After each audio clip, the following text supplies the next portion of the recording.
this beautiful system behind me. The water, the plants, the fish, the insects, the bees, all working together to create a wonderful natural ecosystem. And that's what we're going to do in the aquaponic system.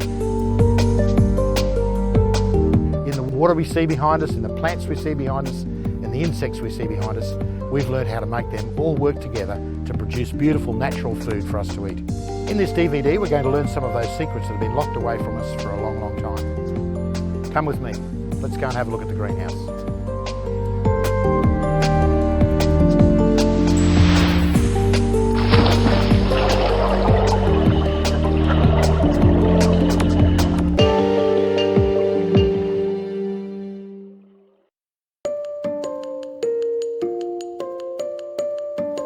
I'm just going to show you around our systems today, and so you can see before we get started, we can just show you the different systems we've got working.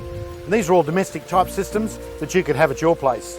The first one here, which stretches all the way along here and feeds these grow beds here, this is a 1200 litre system, or about 300 gallon system, has sleepy cod in it and runs these 400 litre grow beds. So follow me around and I'll show you the other systems. Here's a single bed balcony kit. Got fish in here, of course, one fish tank, one balcony, which is full of nice media, growing lovely plants. Let's go over here to this one. We've got here a 3-bed balcony kit, 3 beds being run by the same size fish tank. This has got sleepy cod and some small barramundi in there. We go further around here to our floating raft system. You can see we've got a fish tank, we've got a filter system, and we've got lots of beautiful greenery growing. And then last of all, of course, we can just focus back on our, what we call our homestead kit, which is our large 4-bed, 2,300 litre tank system, which has been running now for just on 4 years. Very interesting. We'll cover some interesting points, some aquaponic secrets about that just a little bit later on. And I'll show you our seedling growing system. Believe it or not, that's a bit of a mystery to a lot of people. How do I raise seedlings for my aquaponic system? Do I go and buy them or do I raise them myself? And here I'm going to show you my seedling raising system, which is pretty much foolproof, works really, really well and very easy to maintain. We're also going to show you our domestic floating raft system. We've actually got a great system here, which is just the best way in the world to grow lettuce, and I'll show you how to do that. And here we've got a floating raft system. This bit of stuff is broken, but it will show you. See how plants grow beautifully in a floating raft system. The roots come out and grow in the water. We're going to show you how to do that. Here's another one of our plants, which we'll go into detail later. See the beautiful root system, very healthy plant. Lovely lettuce coming on there. Isn't it beautiful?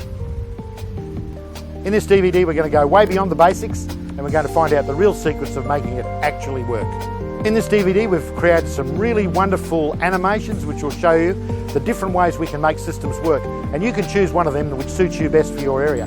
But we'll show you the pros and cons of each system and you can decide how you want to do it at your place.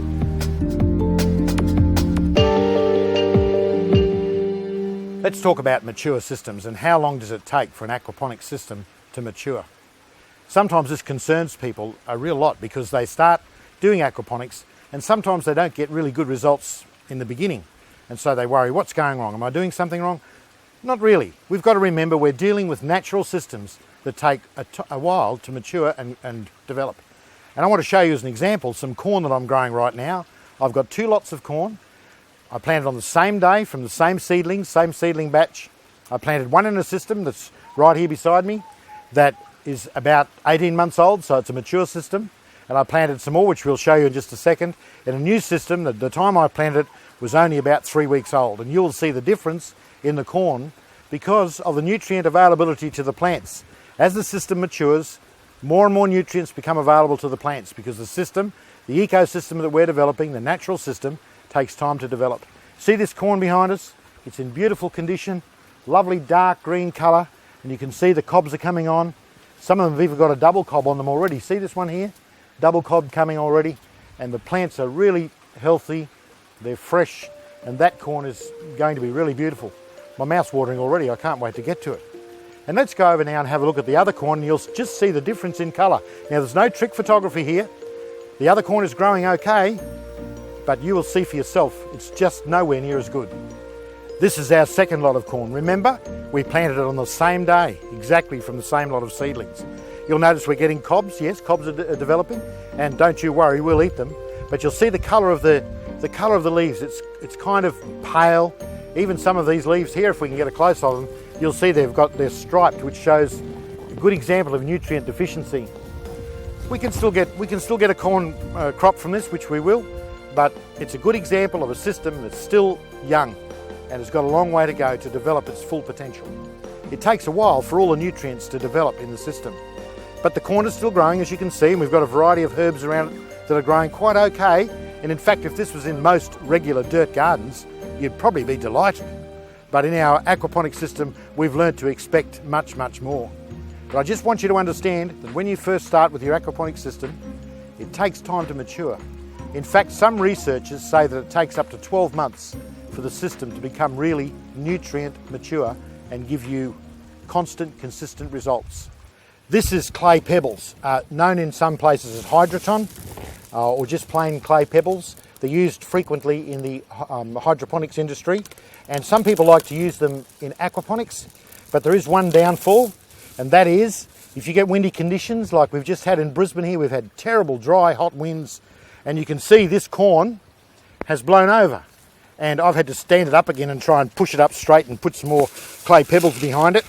But that's one of the disadvantages of clay pebbles. Because they move around so easily, tall crops fall over if you get a little bit of wind. And even if you don't get wind, I've grown tomatoes in the past in clay pebbles, and when the bush gets a little bit heavy with fruit, next thing, over it falls. So it's not good. The advantage of clay pebbles, of course, is that they're very easy to work with. They're so nice on your hands. You can easily plant and replant into them, and some of the lady folk like that feature about them. But personally, one of my aquaponic secrets is, if possible, use 3/4 inch gravel. That's another reason why we like it. It's better than the clay pebbles.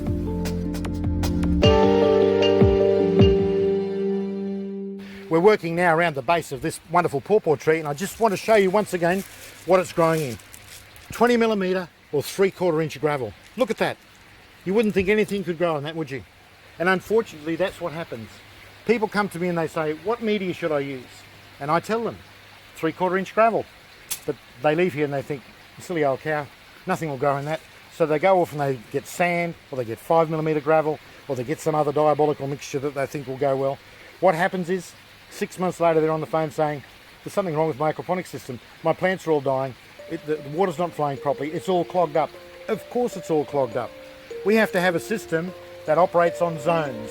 A 300mm or 1 foot deep grow bed has been shown by many, many people to be the optimum depth for grow beds in gravel-based systems. And the reason for that is we want to think of it as zones. In the bottom 50mm or 2 inches, we'll have our sludge zone, or our really thick, heavy nutrient zone. That's where all the fish solids and all the worm castings and all that kind of stuff, even dust out of the atmosphere that comes in and gets into our system, will eventually find its way down to that bottom zone. Now in that bottom zone you'll find, I don't know how it happens, but you'll wind up with a lot of worm activity. Garden worms get in there, and when the bed is flooded, I guess they must come up to the surface. I don't know what quite they do, but I know there's a lot of worms in the system, and they get in there and they do their thing that worms do on that 50mm zone.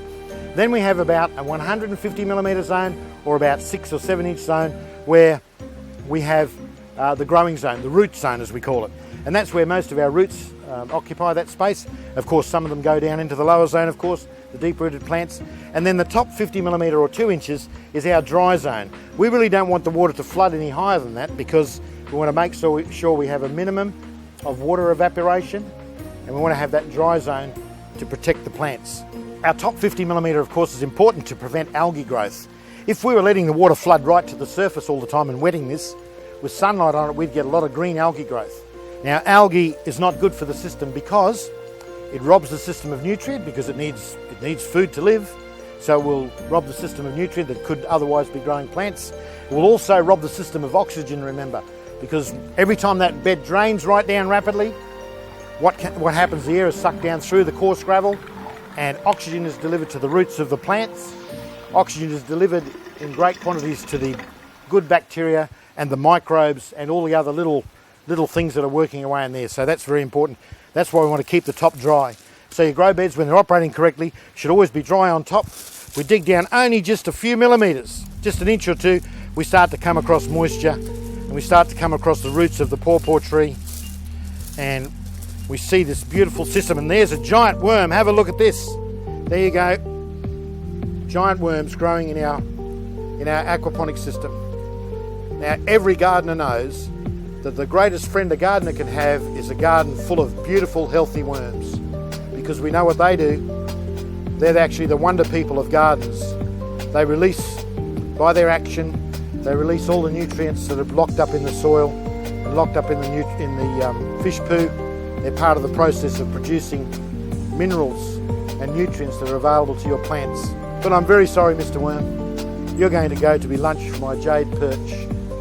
Sorry.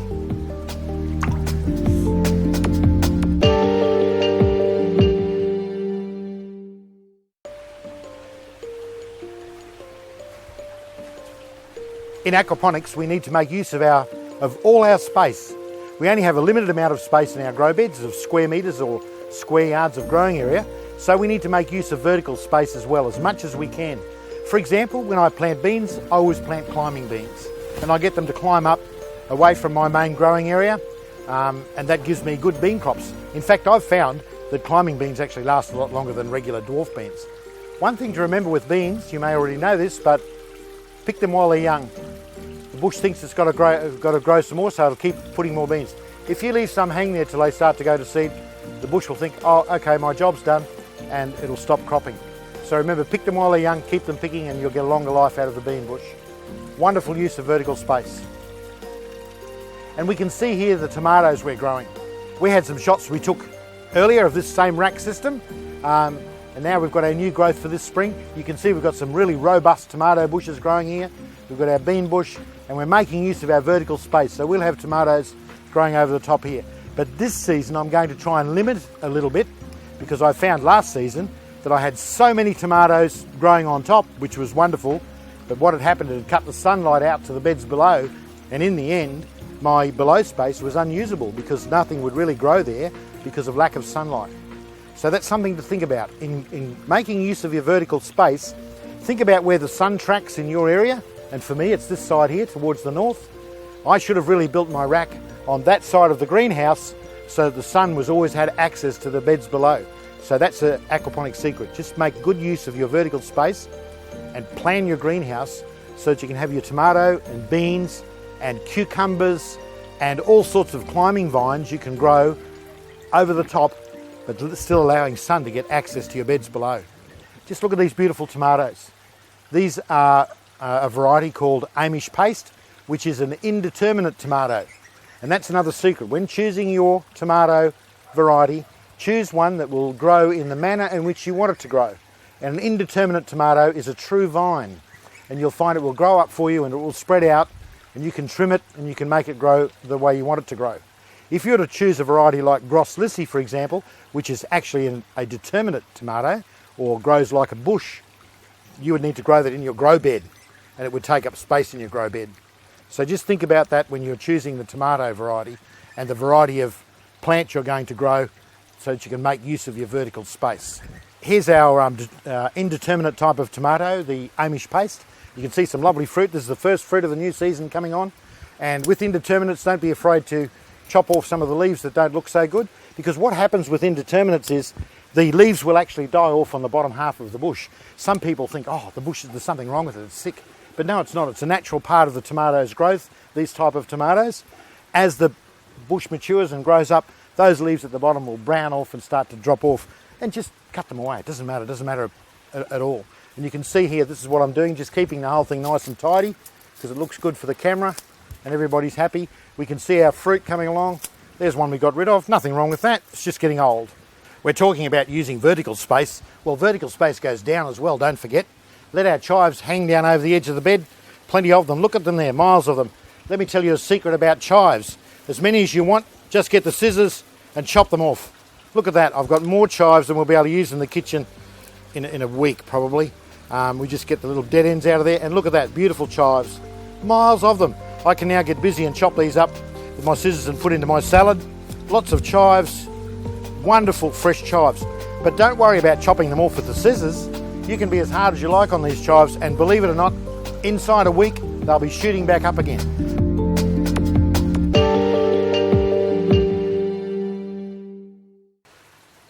spraying our veggies to keep the bugs away, a good tip is to use molasses.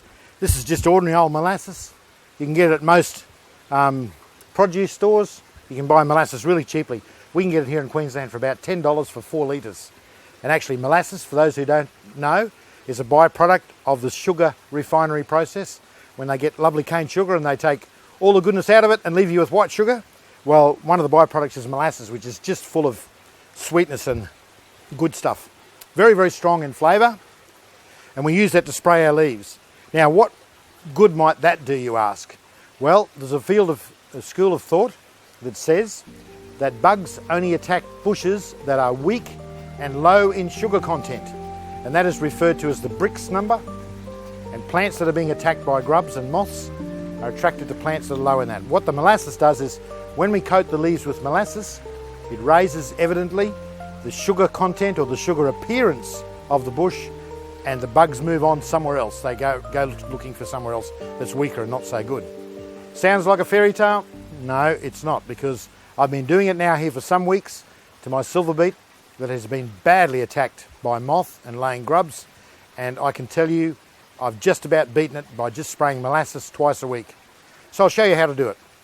A wonderful thing about using natural products to control our insects is that we don't have to be too precise or worry too much about the measurements, because we're using something that's actually quite harmless.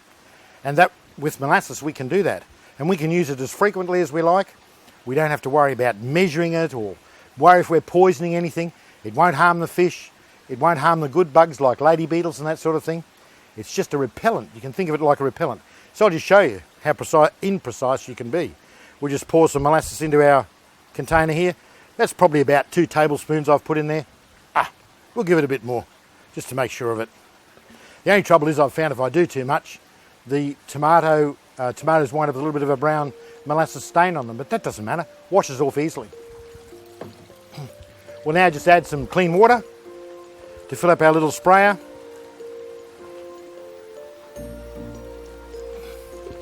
And we'll just add just a touch of good quality household detergent, just a touch, not too much.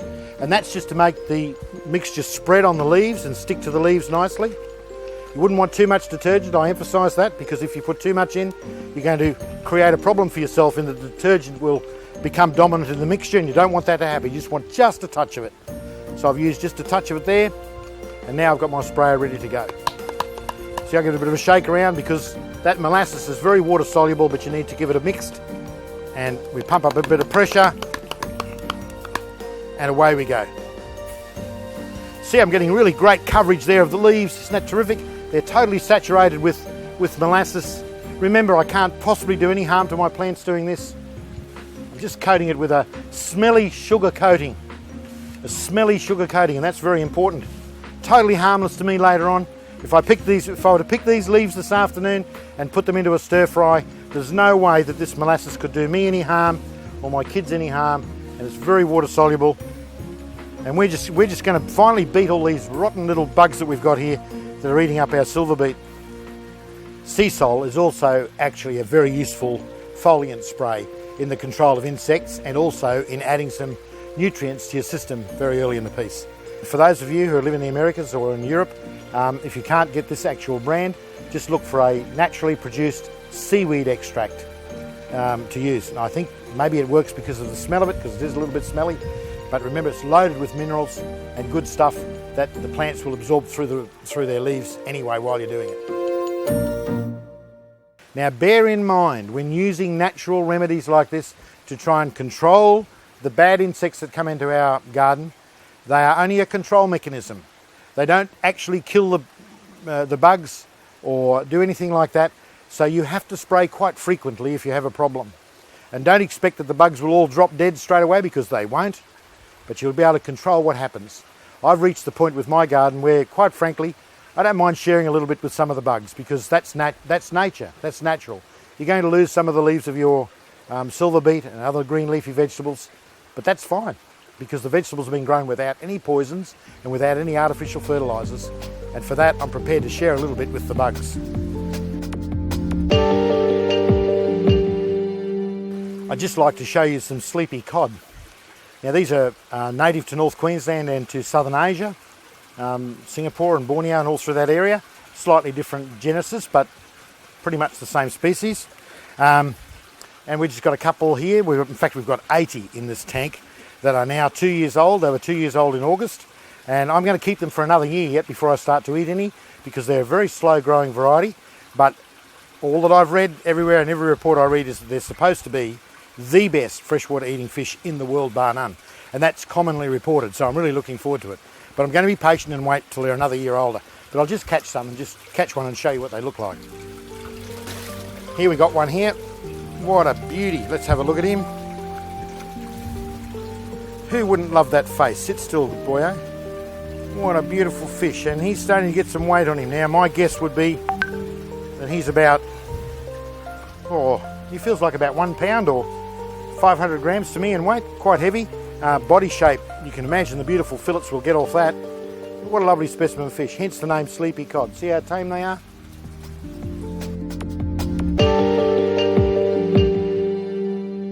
This 300mm deep gravel grow bed is filled with 20mm gravel. Now for those in the Americas, that's 1 foot deep grow bed filled with 3/4 inch gravel. Now I believe this is just so important. This particular grow bed and the ones around me are now 4 years old. They've been functioning for 4 years. This is a wonderful, mature system. We started this whole DVD with the plan of showing you how nature works for us in an aquaponic system. And I just think that this is something that simply cannot be overlooked. We talk a lot in aquaponics about the two good bacteria that convert the ammonia to nitrite, and then another bacteria that converts it to nitrate. But really, there are just two pieces of bacteria. There are hundreds of wonderful good bacteria that are working in a natural system that we've created with an aquaponic system. Quite frankly, there are bacteria at work that we just simply don't understand as yet. But one thing I do know, that in a well-balanced, mature system, we get amazing, consistent, remarkable growth results. And I know from experience that these vegetables that we grow are just so good for us to eat because we've created them in this natural environment. You could get the best garden and go to a lot of trouble with mulching and all that sort of thing. We're doing this in this aquaponic system, exactly the same thing. Now I'm going to dig down in here, so I'm going to dig a hole down here and show you what it's like. Now remember, once again, this is a 4-year-old grow bed. We can see all the wonderful stuff down in here. The water's still draining down on the drain cycle. And look at all this gravel. See all this stuff on my hands? Guess what that is? Fish poo and worm castings that are part of this natural system. Because it's made of 3/4 gravel, all these worm castings, fish poo, and all the other things that are happening in there with natural bacteria and microbes, it's got plenty of space to work. It isn't clogging up. There's no evidence of it clogging up. And it's been going for 4 years. Don't you think that's just fantastic? You couldn't possibly grow the kind of things we grow in these systems in a system that was not working with all those bacteria, microbes, and other things that we just don't know so much about. Look at that. Wonderful, wonderful nutrient. People would pay big money for that to be able to buy it at the garden shop. Just imagine it.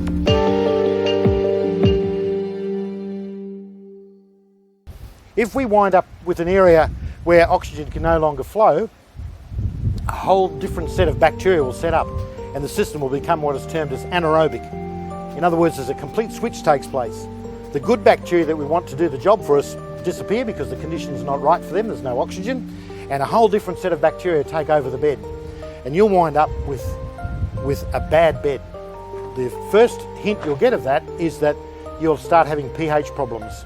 Your pH will start to go up and become more alkaline, and when you have alkalinity in your system, you have what is called nutrient lockout. So any nutrients that may be in the system that may be available to your plants will now become unavailable. We often see people with new systems who are having difficulty with their pH, and they will have what appears to be iron deficiency in their plants. Well, the reason is the pH is too high. There is actually iron in their system, but it is locked out. It is locked out by the pH factor. So we certainly do not want anaerobic areas in our beds. And believe me, that's what will happen to your beds if you have too fine a medium and resulting in not good water movement through the area. You'll wind up with anaerobic areas. The other thing that can cause anaerobic areas is large root balls of tomato bushes. Tomato bushes can become so vigorous sometimes that they can actually block up an entire corner of a grow bed. You've got to be careful of that. and there'll be roots everywhere, and it will actually stop free movement of water, etc. through the system. So when a tomato bush has been bearing for about 6 or 9 or 12 months even, I've had them go for 9 and 12 months, sometimes you just got to pull them out even though they're still bearing, because they're starting to block up the bed.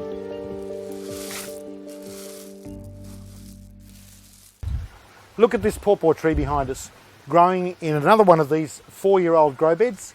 It's been there now for 13 months. We planted it last September, in the middle of the second week of September. We're now in the second week of October, so it's 13 months old.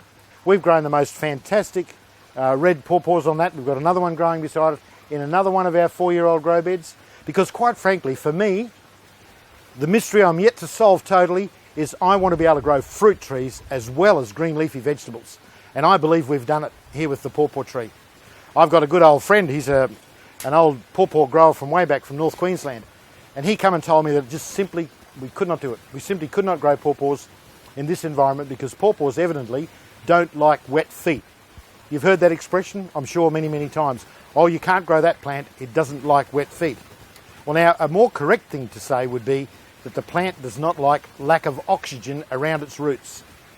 If we're running a flood and drain system, where we flood the bed, we drain the bed, we flood the bed, we drain the bed, what we're actually doing is delivering water and nutrient every cycle, and we're delivering loads of fresh oxygen every cycle. So plants that just should not grow in this environment actually grow extremely well. Why? Because they're getting all the nutrient they want, they're getting all the water they want, and they're also getting all the oxygen they want around their roots. That's how come we've been able to grow pawpaws successfully. It's my personal belief that we'll be able to grow almost any fruit tree that we want.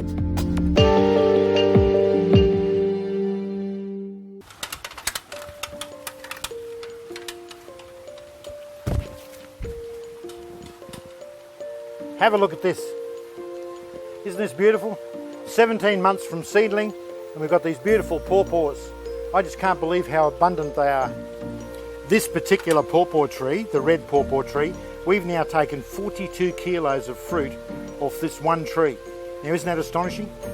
And people told us that we couldn't grow pawpaws in aquaponic systems. Never let anyone tell you you can't grow something, because here at Practical Aquaponics we are experimenting all the time, trying to grow different stuff to see what works and what doesn't work. And believe you me, we've come to the belief that it's possible to grow, I reckon, just about anything in an aquaponic system and grow it successfully and grow it really, really well. This is the red variety, and right beside me here we've got the golden variety. Just absolutely fantastic. We've been enjoying one pawpaw a week off this for so long now, it isn't funny. Unbelievable. Good stuff. Beautiful. And part of our quest to grow fruit trees, we've now planted these 3 beds up with some citrus in them. And here's a Washington navel tree, and you can see it's set some fruit this year. The first year, it's got a couple more pieces of fruit at the back. We had some really heavy rain last night, so it's looking droopy a bit, but the tree's doing very, very well. I'm really pleased with the progress. I'm told by people that know a lot about citrus that we can't expect it to set much fruit for the first couple of years. But anyway, we've got some fruit coming there. Here's a Lisbon lemon tree that has not set any fruit just yet, but even though it looks a little bit paler in colour, it's actually put on a lot of growth since we planted it, which was in September, 5-6 months ago. It was only about that high, it's now put on that much growth, so it's doing okay. This is a Tahitian lime tree. You can see it's set some fruit already this in that period of time. Not much fruit. Once again, a lot of the fruit has fallen off, but I've been told by those who know that that's quite normal. And you can see we've just recently had another little lot of flowerings, and there's some little fruit setting there. So I'm really, really pleased with the progress of those. As these citrus grow, I'm anticipating that we will still be able to grow something underneath them as the trees get bigger. But you can see here in this shot, you can see the way it is. It's in a grow bed that's actually got 300 litre capacity, and it's sitting on top of its own sump, which has got about 300 litre capacity. So it's a really good little system. And as you can see way in the background there, our beautiful big pawpaw trees. Fruit trees do get big. I really hope we get some really big citrus out of this. I'm sure they'll grow really, really well in these grow beds, and we'll never have to move them out of them. But they'll be being delivered wonderful nutrients every day. There's worms already established in those beds. I had to dig around the other day and found worms in there. Look at the worms. The aquaponic secret weapon, worms. Look at them all. So we're getting a really good nutrient base building up for these trees, and as they get older, I'm sure we're going to have an abundance of wonderful citrus to use in the kitchen.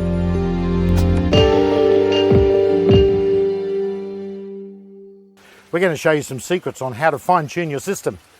When you're 6 months down the track, how do you keep those fish alive? How do you get the next batch of fish started in my system that I've already got? We'll show you some really innovative and low-cost ways of doing that at your place. So come with me and I'll share some more secrets with you. This is an important part of keeping new fingerlings really healthy. And that is to weekly, when you first get them, weekly, put them in a salt bath. Now right here I've got my what I call my hospital tank, which is where I isolate any new fish to begin with. And I've filled this tank up to about 50 to 60 litres of water.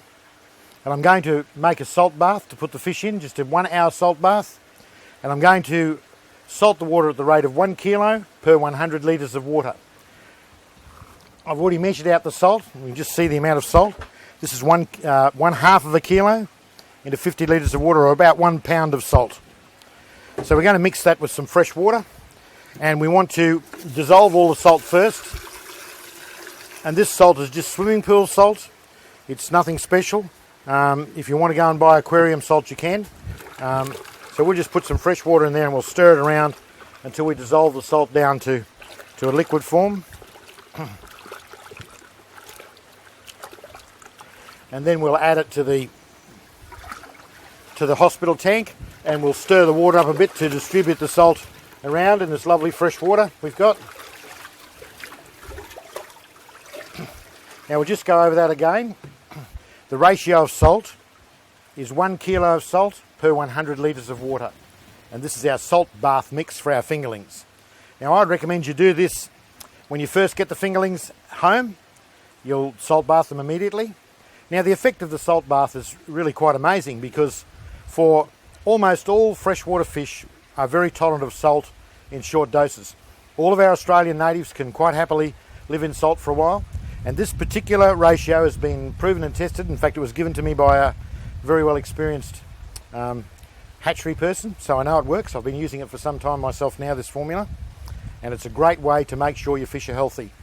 What the salt does is it actually helps recoat their membrane, the mucous membrane that is all around the body of the fish, which is actually their natural immune system. It also gives their gills a clean. If there's any parasites or anything wrong with their gills internally, the salt will clean it out.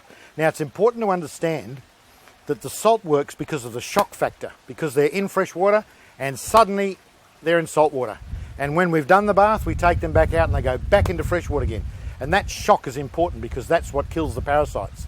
Because some of the parasites, if they've gotten into the gills of the fish, are actually in themselves salt tolerant, provided the change is slow for them. If it's a rapid change, the parasite can't handle it. So it's a very important thing to do. Now I'll go and get the fish. We've got some barramundi here, and we've got them in a basket, and we'll have a look at the hanging basket. Here we've got our barramundi in two different kinds of baskets. We've got them hanging in another fish tank. This fish tank, by the way, has got over 100 jade perch in it that are pretty much ready for harvest, actually. And about another month I'll start harvesting those. And what a splendid idea. This idea was given to me by a client of mine who was moving away from his house and needed to get rid of his fish, so he rang up to see if I'd take them. When I got there, he had a hanging basket in his fish tank, just like this. And it's one of those ideas, as soon as you see it, you think, why didn't I think of that? What a fantastic idea. These are just rubber foam rods that you can buy at Clark Rubber or any of those kind of shops. I think it's about $4 for a metre. And a laundry basket that you'll get from a hardware shop or a kitchen supply shop. You need to choose a basket that's got small enough holes in it, of course, that the fish can't escape from. And then in the bottom, we'll show you, you just drill a few extra holes so there can be water flow. See our little barramundi in there? There's about 70 of them, and they're doing very, very well. And whilst I've been doing these salt baths, I have not had any losses of fish at all. So I'll quickly just take it out of here, and I'll take it round the other side to the hospital tank. Here we go.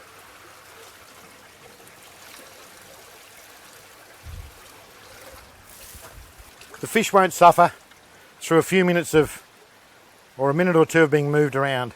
So now we'll just make sure that the fish are all in that salty solution, and just to make sure that they're okay, we'll add an aerator. We'll just add an aerator to it for the period of time, just to make sure there's plenty of aeration going into the bottom. Here's another variation on the same idea. These plastic bins are readily available at hardware stores. You can get a plastic bin and just simply get a 1/4 inch drill or a 6mm drill and drill a myriad of holes in the bottom of it to allow water to flow, and in the sides. And I've got another batch of barramundi in this bin, which I'm about to take and give them their weekly salt bath. So if you just watch a minute, I'll get this out. You see, we've done exactly the same thing. We've put some floaty logs on the side. We've just drilled some holes and put them on there with some cable ties or zip ties. And because the holes are smaller, this will take a little bit more effort to get out than the laundry basket, because we've got to wait for the water to drain out. But it will drain out slowly. You can see the holes in the side of it there. The water's draining out.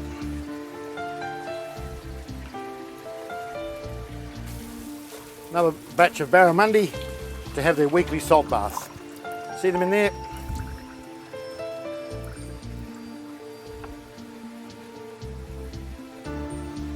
There we go.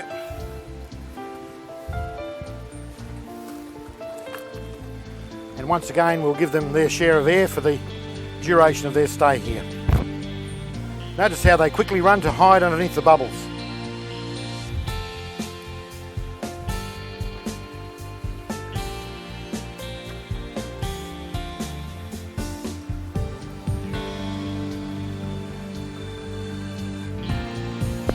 Okay, time's up, so we'll put this batch back in the main tank. See them all healthy as anything.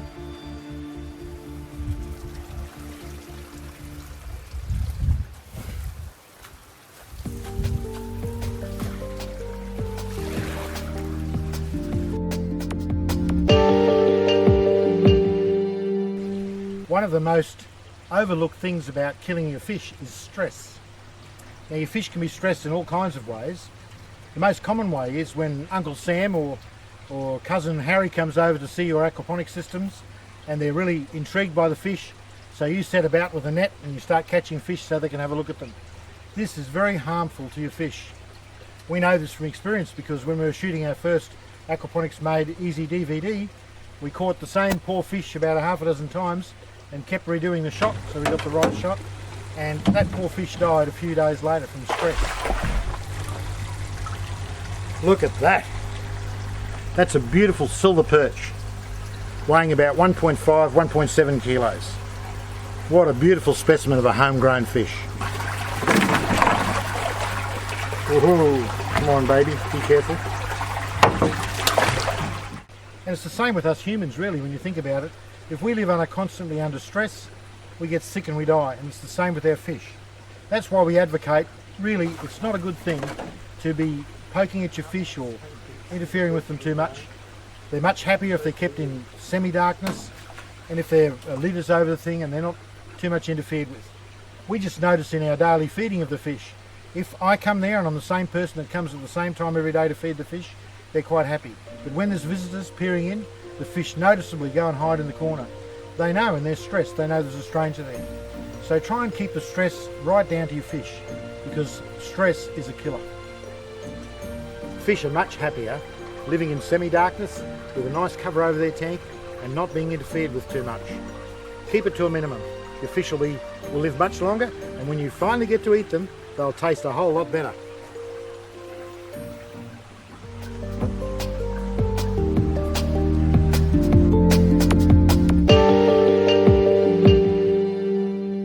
Floating raft or deep water culture is another aquaponics method all of its own. Generally used in commercial systems.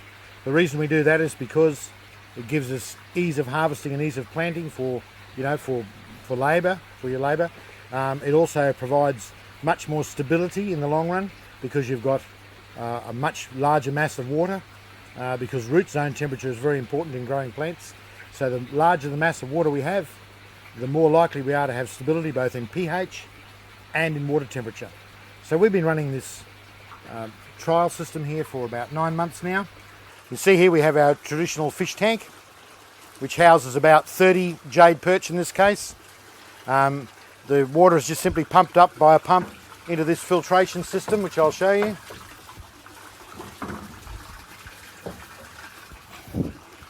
We've got a series of spaghetti mat here.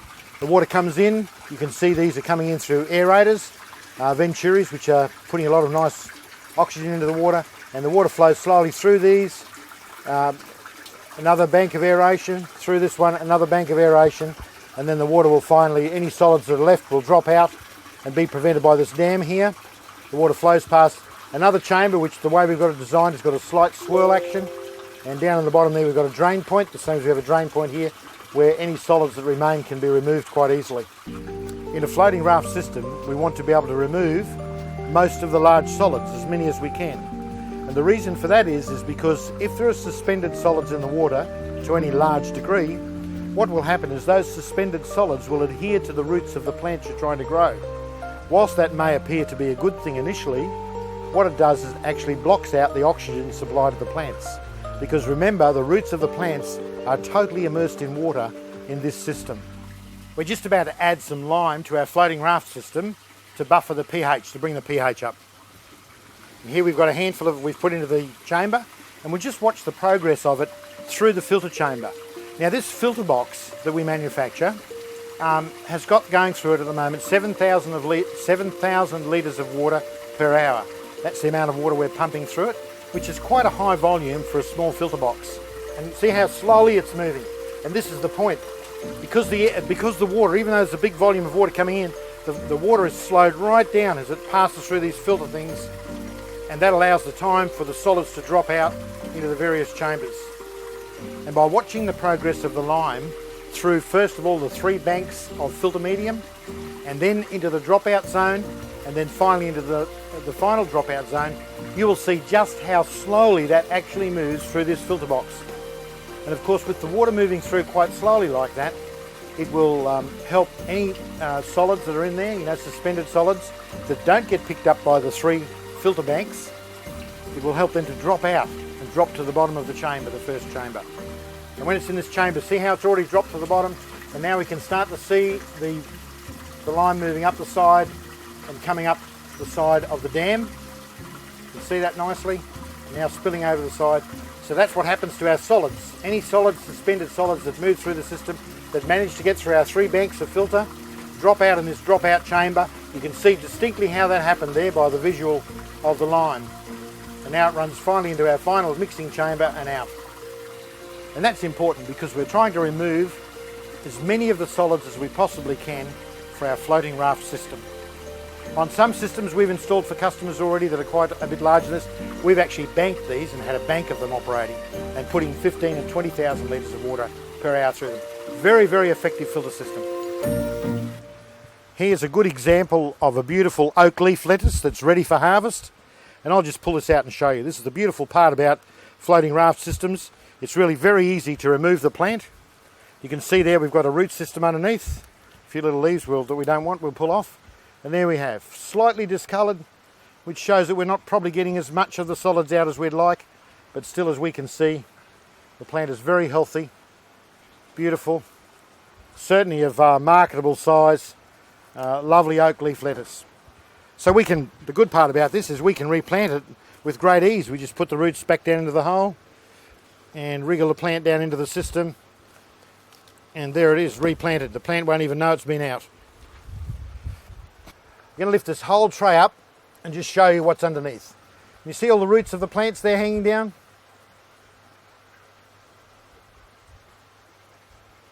And if we go to the tank, you can see the aeration, the bubblers that we've got in the bottom of the tank that are delivering oxygen into the water. And you can also see on the bottom of the tank the dark patches of solids that have dropped out. So our filter's not getting all the solids out. Some of the solids are still getting through into the system, but that's okay. It's not a problem. We'll just put this back in again. See, there's some lettuce we've just put in recently that we grew in our seed raising system. You see the nice new little roots, nice and clean and white, that are extending out and picking up the water. That's a red butternut lettuce, and that's started its life in there. We've to that stage in our seeding system, that was 4 weeks to that stage, and from here now it'll be another 4 weeks and we'll be harvesting a lettuce like this. These are a small variety of lettuce, but they're just great in salads because you've got all these wonderful individual leaves that just look great in a salad. In a floating raft system, we've got all these beautiful solids that we'll extract from the system by our filter system. These solids will be kept. We've got a recovery trough that we keep all the solids in. We add air to that trough and let it bubble for a while. What happens is then that the nutrients, the locked up nutrients and minerals that are in the fish waste and the solids that are being extracted from the system are mineralised. That gets into the water, and then periodically we draw that water off the top of the solids and we return it back to the system. That's how we keep the nutrient flowing in the system. Floating raft is good for growing fast-growing plants. For example, like lettuce, basil, coriander, those kinds of high-value, high growth rate plants grow exceptionally well in floating raft. More mature floating raft systems, of course, same old story with aquaponics. The more mature the system is, the better results you get. We have grown tomatoes, we've grown cabbage, we've grown corn, believe it or not. The corn had problems because we found we had to tie it up with string because it wanted to fall over. There was nothing to support the root system, but it grew quite vigorously and grew quite well. But for my money, there's no better way to grow lettuce, green leafy vegetables than in a floating raft system. We've actually run side by side some trials with our floating raft and our 4-year-old grow beds. We've grown lettuce in our seed raising system and we've planted them side by side and just timed them. We've actually got better results for lettuce from the floating raft system than we have from the 4-year-old grow beds. And that I think is just simply because this system really suits lettuce and green leafy vegetables, because they are vegetables that want a high water uptake, they like to grow rapidly, and they can do that in this system because they've got water constantly and they've also got nutrient constantly. Check out the root length on this lettuce. It's ridiculous, isn't it? Maybe that's why they call it radicchio, but it's an Italian lettuce, it's a little bit sharp in its flavour, but the advantage of these open leaf lettuces, some of you may not know, but they actually contain much more vitamin and mineral and food value than the traditional old iceberg lettuce, which is everyone seems to like because it's nice and white and crunchy, but actually has very little food value. Whereas these open type lettuces, if you make beautiful salads you can make with them, with the whole leaves, and there's a lot of food value in it. So there you go, that's an Italian lettuce from Italy called radicchio. We'll just attempt to thread these great long roots back in the hole again so that they don't feel deprived of their nutrient. Try doing that in a regular garden. Pull the roots out and put them back in the ground again. You may ask, why would you bother with floating raft? Well, it's just a different way of doing it, and it's more suitable to some things than others. For example, you could never grow root crops in a floating raft system, and nor would you even want to try. Yet you can grow some root crops in a traditional gravel grow bed. For example, beetroot grow well in that. White onions, red onions grow quite well in a traditional system. You would never be able to grow them in a floating raft system. So why would we bother with floating raft? The answer is simple. In commercial applications for high volume, high value cash crops such as lettuce, basil and herbs and the like, there is no better way than floating raft. What's the advantage of floating raft in a commercial situation? We have ease of work for our workers, for our working staff, our farm staff that are going to be planting out the things they can plant that very quickly, they can harvest them very quickly. We have a huge volume of water in play, which means we have temperature stability and we have pH stability like none else. And in large systems that's important to have that kind of stability. For example, with lettuce, 22 degrees C is the root zone temperature that is desirable for lettuce. Many dirt farmers fail with growing lettuce in the hot summer months because the soil temperature gets too high. But in a floating raft we can grow lettuce all year round and keep that root zone temperature just the way it should be. An enormous advantage. One system we did recently had a 36,000 litre volume, only a small system, but for that volume of water it takes a long time to change the temperature, it takes a long time for the pH to change if it does indeed want to change. So they are the advantages of floating raft. Really, in most cases we would only recommend it for a commercial system, but if you want to do it at home, go right ahead. You'll grow more lettuce than you know what to do with. in a floating raft system, sometimes it's just too hot, like it is here in Queensland right at the moment at high summer, for us to successfully grow lettuce. So we've turned over some of the beds to growing duckweed. And duckweed, as you may or may not know, is just the most wonderful food for fish like tilapia or jade perch or silver perch, because there's lots of websites you can look up and do some research on duckweed, but it's just a wonderful food. Look at that, huge volumes of it. It actually doubles its volume every 2 or 3 days. And in an aquaponic system like this, we've got lots of nutrient coming through the system. The water is slow moving. It's absolutely ideal for growing duckweed. And have a look at that.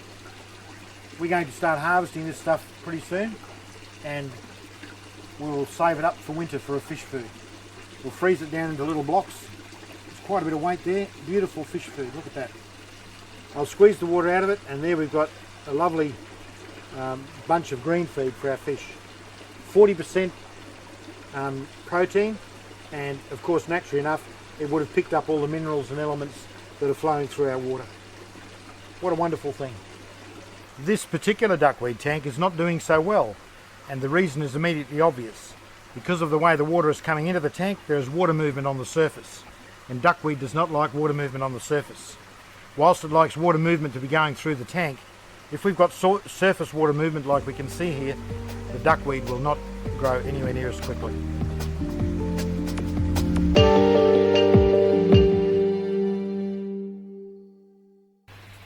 Additives, things that we might want to add to our system, especially in the early days, to try and assist it to become balanced.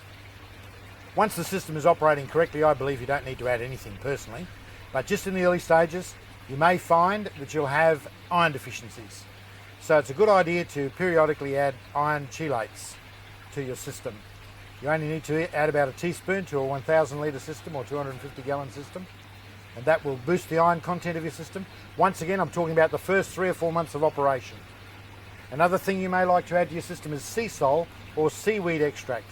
Now, I really believe that sea salt is the great elixir of aquaponic systems. Because it's seaweed based, it's absolutely filled with all kinds of mineral trace elements and all sorts of goodies that we probably don't even understand. It's totally harmless to the fish, it's totally organic and a natural product, so it's actually a good thing to give your system a good dollop of sea salt every now and again, particularly in the early days. In fact, when we're cycling systems, I recommend that you use sea salt to cycle the system in the beginning. We actually supply a mineral additive with our kit. It's a rock mineral, it's just a rock extract, and it's made up of coal fines and rock, and it's pelletized, and it's a good thing to add to your gravel grow beds or your floating raft system, the filtration system, to add some minerals to it in the early stages to get it all going. So that's part of the other thing that we provide. Around the world there are various kind of rock minerals you can get, which if you really want to, you can start to add them to your system. I've always used it and advocated, but I must be honest, I really don't think it's all that necessary. I really believe that sea salt will do the job for you, or a good quality seaweed extract that you can get locally will do the job for you without a problem. And apart from that, there's really not much to add, except when we're trying to adjust our pH, and that's another subject altogether.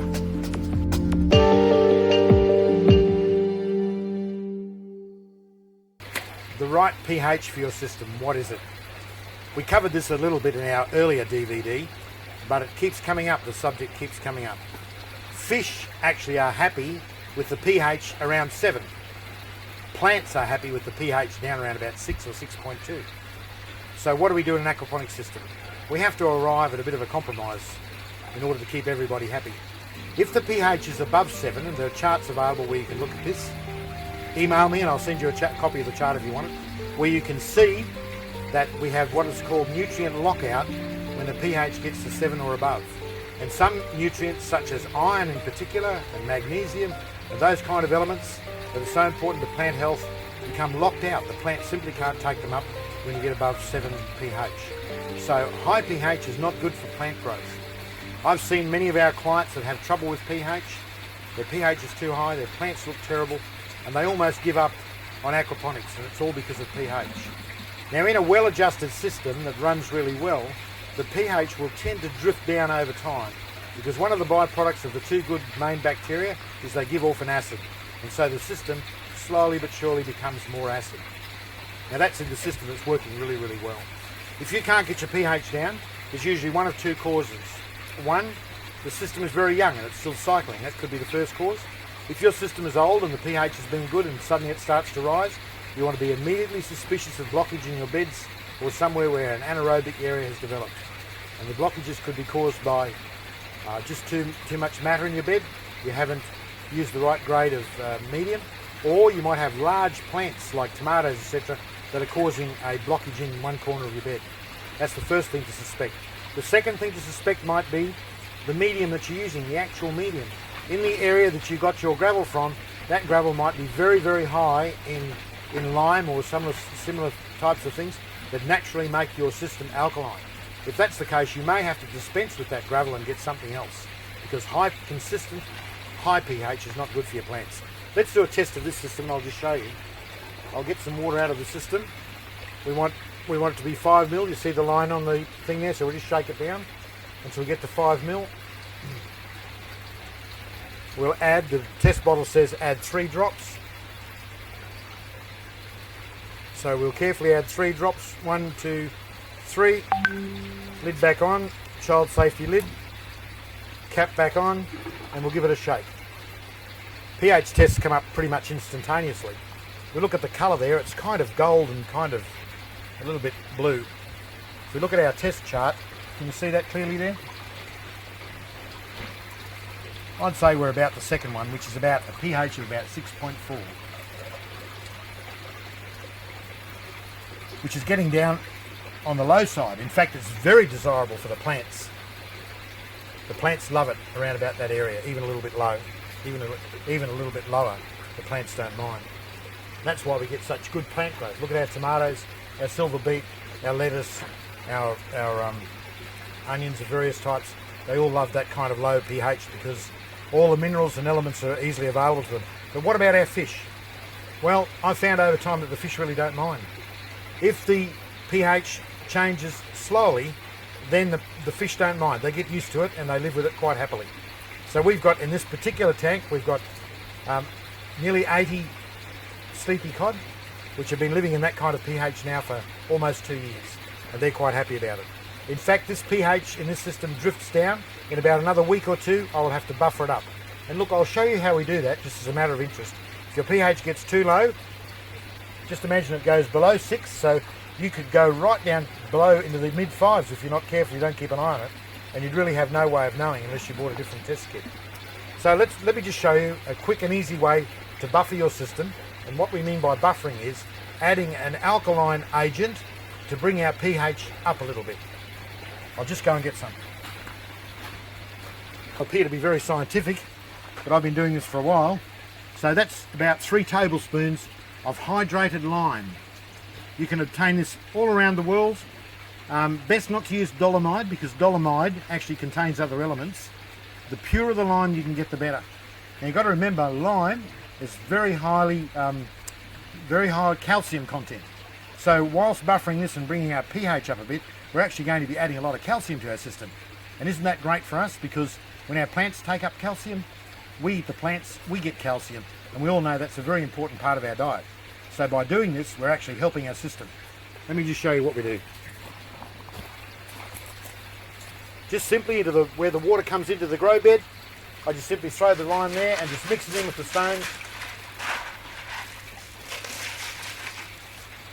Just make sure it goes down into the system, and that's it. It's just that simple. Now, I just know from experience that much lime in there will bring my pH up about 2 points. Now, earlier we looked at it, it was 6.4. Tomorrow morning I'll come and test the water again, and it will be up to about 6.6. I'll have achieved a movement of that much in a system that holds about 1,200 litres of water. 1,200 litres in gallons would be about 350 gallons, I would think. So that's an easy, quick, easy, inexpensive way to raise the pH of your system. Remember, by doing that, we're going to go from 6.4 to 6.6. We're still in the low 6s, which is great for our system. Our plants are going to be happy. Our fish are happy. Now, why wouldn't I put more in and push it up to 7, shall we say? Well, for a start, I don't really want it to go that high, but rapid movements in pH are very bad for your fish. The plants really won't mind that much, they won't suffer that much, But if you change the pH rapidly, you're likely to have fish deaths. So don't go berserk and overdo it. You're best to do one adjustment today, measure it tomorrow. If you still want to bring it a little bit higher, leave it another day and then do the same thing again, so that you have very slow movements in your pH. Just to recap on this whole pH thing, in an ideal world, you'll keep your pH below 7 and above 6. And the best range is the low 6s, 6.4 to 6.2, 6.4 is the ideal range, in my opinion, to have your pH operating in your systems. Actually, pH slowly reducing all the time is an indicator of a very, very healthy system. The second way we can buffer our system, bring our pH up, is to use this commercially available product called Eco Rose, which is actually potassium bicarbonate. Now, if we use this for a buffering agent, it will help bring the pH up again, but also at the same time we'll be adding potassium to our system. This is particularly useful in young systems that are not fully mature. The addition of potassium will help the system along quite well. And this is in quite a natural form, and we can use this as a foliant spray, or we can mix it up in some water and we can just put it directly into our grow bed like we did before as a pH adjuster. Only one word of caution, don't use it too closely to using lime. I'm not a chemist, I don't understand why, but evidently it doesn't work too well together. Remember too, also potassium bicarbonate or Eco Rose is very useful as a foliant spray to help minimise powdery mildew and other mildew and fungi type problems you may have in the garden. So that's a good one to remember. Eco Rose or potassium bicarbonate. A third way we can buffer our system is using bicarbonate of soda.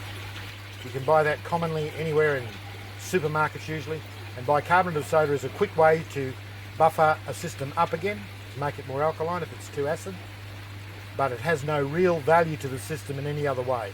And in fact it probably adds common salt to the system, which is a thing we don't really want, but you can use it, bicarbonate of soda.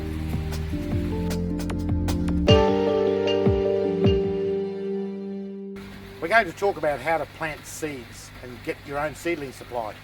It's actually much easier than you think. You might think, oh, that's pretty elementary, everyone knows how to do that, but you'd be surprised how many people have trouble raising their own seedlings. Hence you see a lot of shops selling seedlings because people just don't know how to do it. It's pretty easy really.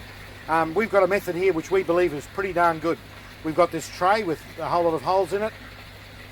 We've got a tray below that which has water in it. The water we use, by the way, is out of the fish tank system, so the water is nutrient-rich fish water that we put in the bottom of the tray. The medium we use is vermiculite. We just fill in with 3/4 full of vermiculite, a coarse grade of vermiculite. As we put the vermiculite in, you'll notice that, see the light colour and see the dark colour, you'll see it change colour. And what's happening is that is attracting the water up into it from the tray below by capillary action. You see how dark they've gone? That's because they're now nice and moist. Now that's a good thing. You watch, these ones will change colour gradually as we put the seeds in. These are oak leaf lettuce seeds, lovely commercial seeds. They're specially pelletised like this for commercial purposes because the seed is then encapsulated and we don't waste any seed. We only use one seed per planting. So we'll just see how we go with this. We'll just drop one seed, one seed, one seed, one seed into the centre of each one of these little net pots. We'll now get a finer grade of vermiculite, much finer. You can see it here, see how fine it is. And we'll now just put in a little bit just to cover that seed, so it is just barely covered from the sunlight.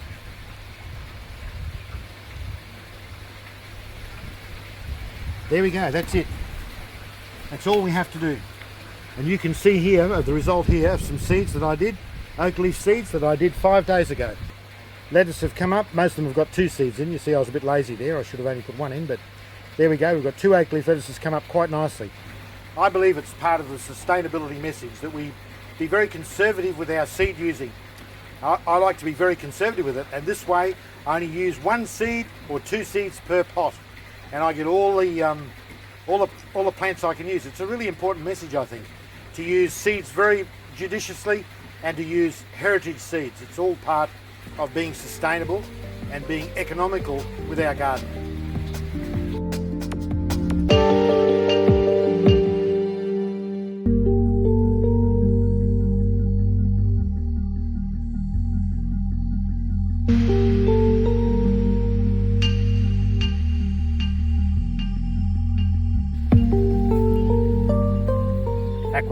profit. This is the part you wanted to hear, I'm sure. How can I make money from aquaponics? Behind me here I've got a classic hydroponic greenhouse that's been running successfully for a number of years, and they've decided to change over to aquaponics. Why? I'll explain that to you one thing at a time. There are a number of terrific advantages by going to aquaponics in your hydroponics project.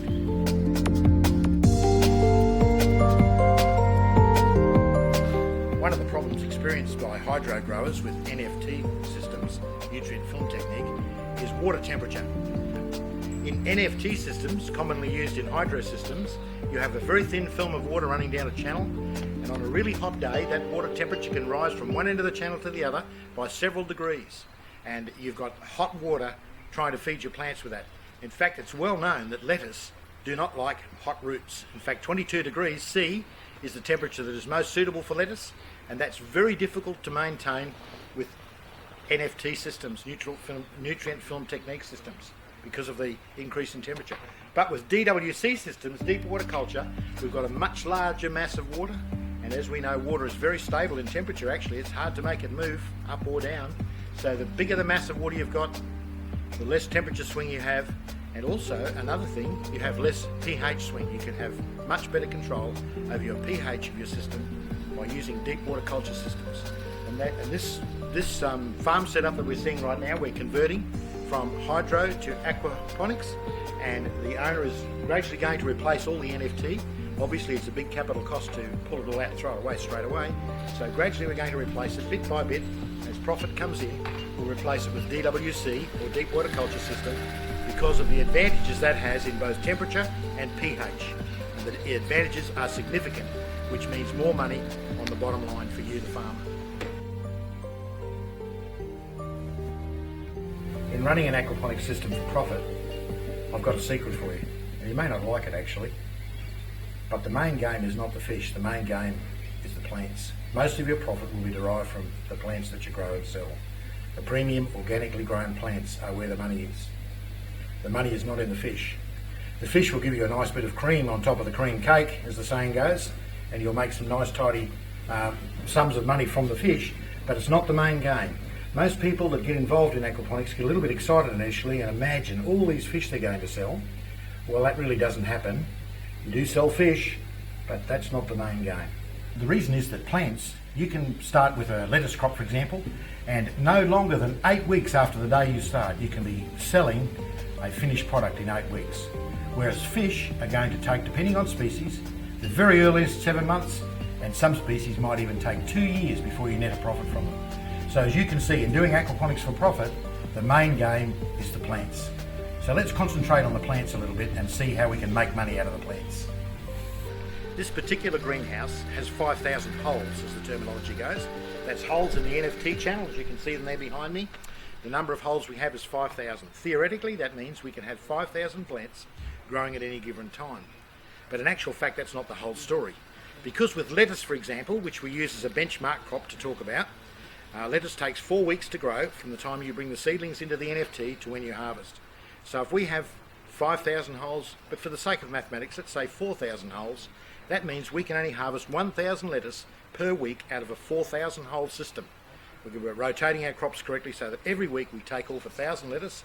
Every week we have to have another 1,000 seedlings to go into those holes to replace them straight away. If we're doing deep water culture, the same rules apply. We need to have a specific number of holes and we need to rotate our crop in that manner. I'm very reluctant to predict income levels because that's dangerous, because for different parts of the world and in different marketplaces you'll experience different prices for your produce. But right here in southeast Queensland, it's quite possible and very easy to obtain $1.50 per lettuce for well-grown organic style lettuce. In fact, that's the bottom of the price range. We've had some clients that actually are offered up to $3 for their lettuce per lettuce. What we've got to remember is we're producing in these systems premium quality product. We're not just growing them in some old back paddock somewhere and selling them in the Brisbane markets for the lowest possible price. We're selling them as premium product to a premium market.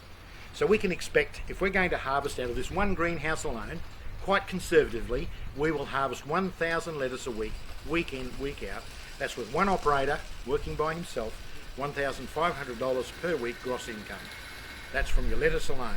Physical labour on a daily basis would just simply be coming to work, checking that all the pipes are running, the pump's running, everything's going fine, and then harvesting your lettuce. Now, whether you do that on 1 day per week or whether you do some lettuce every day per week will depend on your own particular market strategy. But over the week you have to harvest 1,000 lettuce, and over the week you have to plant out 1,000 seedlings. We have got some growers already who are reporting to us that that represents about 2 hours work per day once they're well organised. Obviously initially you'll have to put a lot of effort into it, but once they're organised it's about 2 to 2.5 hours work per day. Now that's not a bad way to make a living.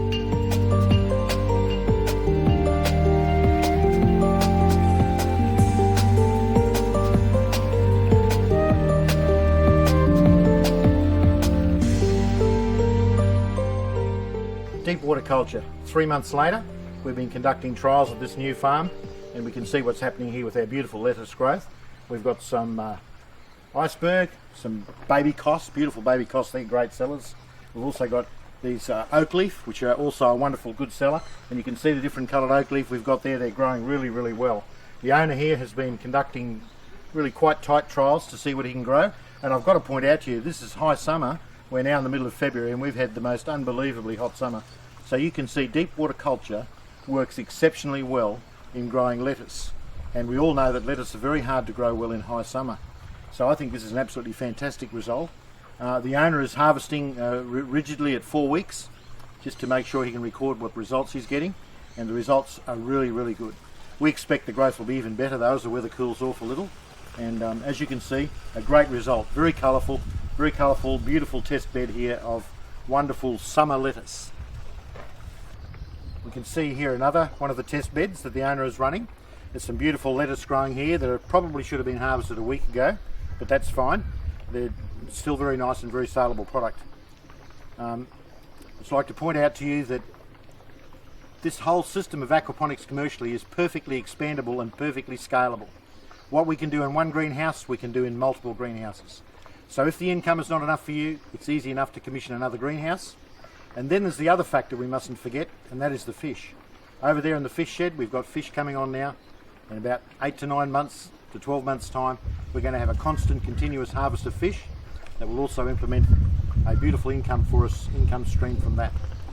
Remember, the ratio that we can expect to get is about 7 kilos of vegetables to 1 kilo of fish. So you can do your own sums in your own local area about the kind of fish income you expect to get, as well as the vegetable income. And it's a really, really good business doing aquaponics for profit. When we're doing aquaponics for profit, we need good equipment. You can see here this morning in our fish tank room, we've got 4 fish tanks installed already. We've got a particulate filter, we've got a swirl filter. And these systems are all just waiting to be fired up right now. We've actually got some fish in one of them. And this is the first 4 tanks of a 12 tank system, which will house barramundi and jade perch. These tanks operate in series. The water is coming from our sump system where the pump is and is being pumped under pressure up to our tanks and empties into this tank first, passes through this tank, air is added, passes through to this tank, air is added, then the water drains off and goes into our swirl filter, to our nitrification filter, and then returns once again to the growing area with nutrient-rich water ready to feed our plants.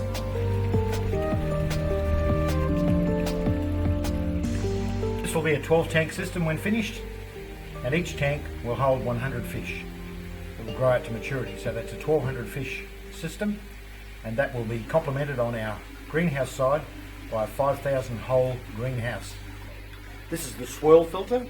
The water comes out from the fish tanks directly to the swirl filter, and as the name suggests, the water goes around and around in a swirl pattern, and that allows the solids that are in the water to drop out into the bottom of the system and be collected there, and from there the water is drawn out from the centre of the top and taken onto the particulate filter.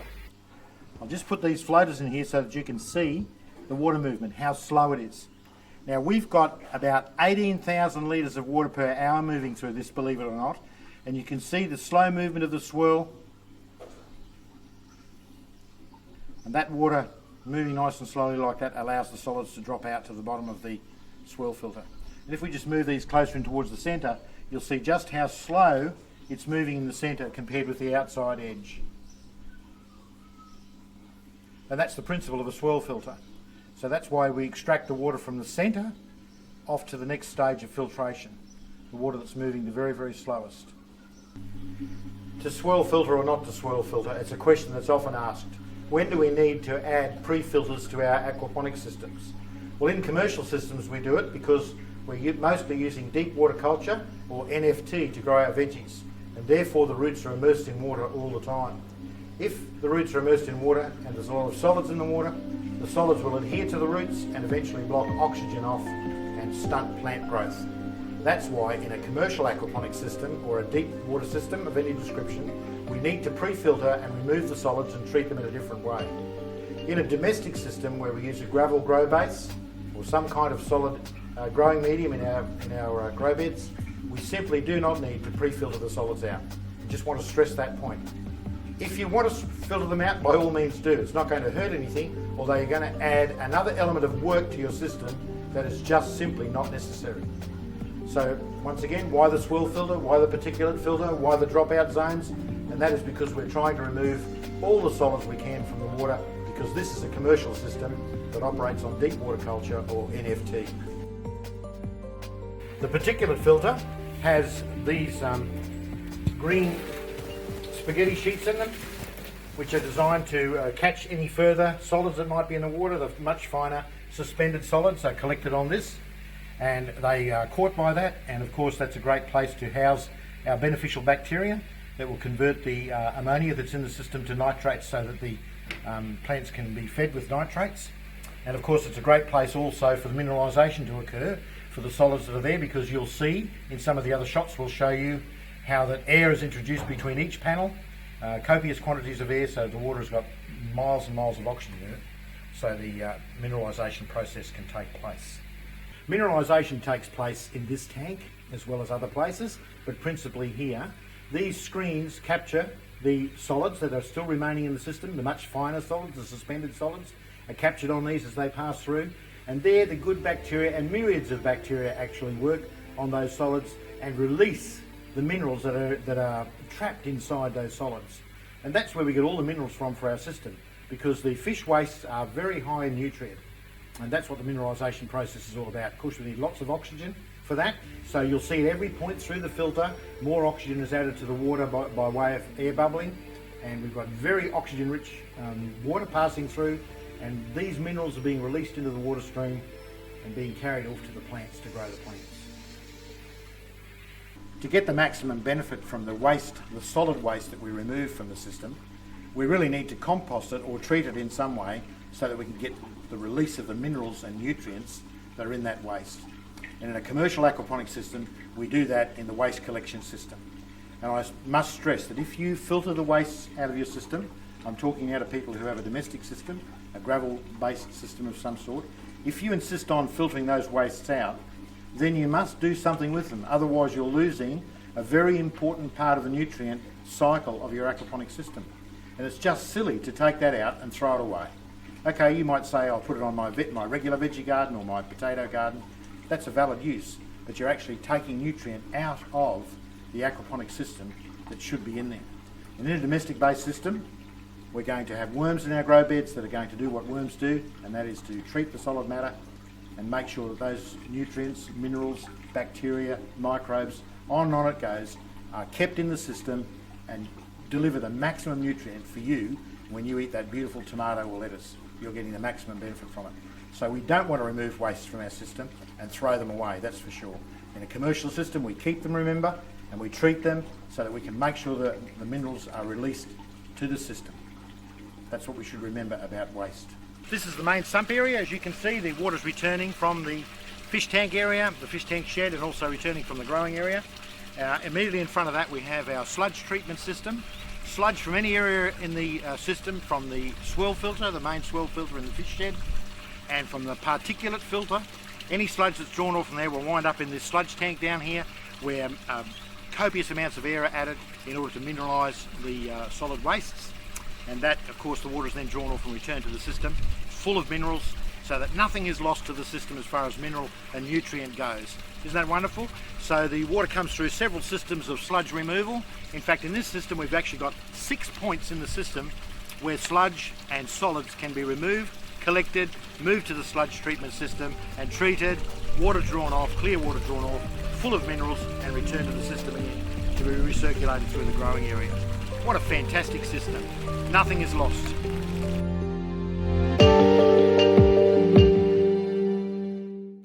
People worry about how we're going to keep the bottom of the fish tank clean. Here's my secret weapon, my special fish tank broom. Well, there's nothing really special about it, it's just this is the broom I keep for the purpose. It's a stiff bristled broom, made of nylon or something or other, and I just use it like this.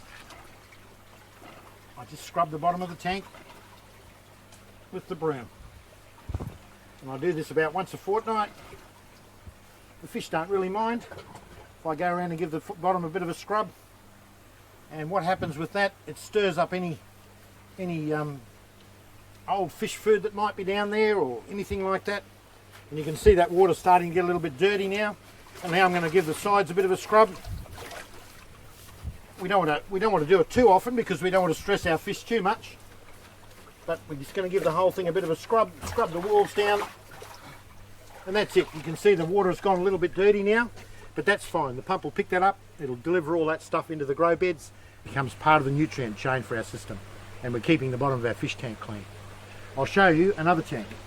This is our barramundi fish tank. We've got in here about 100 barramundi, little fellows. They're only about 6 inches long or 150 millimeters long. But barramundis are big poopers. They eat a lot of food and they pass a lot of matter. And you can see the bottom of the tank is quite dirty. So we're going to give that its weekly scrub right now.